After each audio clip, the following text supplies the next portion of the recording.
doble namin eh. May sisingit na mula nung... Ilang days na po itong sibuyas nyo? Ano ito may samban na may day. Ito po ay yung mag-jamsay sa Pinili. Nag-spray po sila ng amo.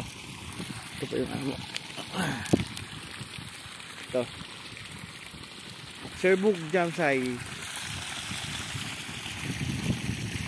Bali, ano po yung naging experience nyo rito sa amo, sir?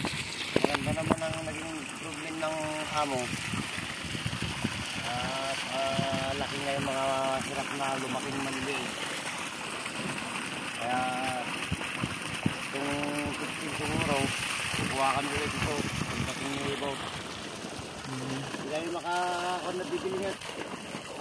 Hindi makapagpatalay. Yan. Ito na po yun. Maliliit, biglang bumulas. Yun na siya. Ito yung isang buwan na, di pa lumalaki, ano? Oo. Malaki ng improvement na. Ayan po yung experience nila sa amo.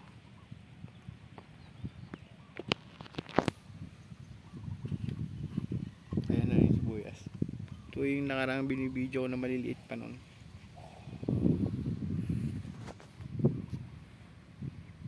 Ayan o.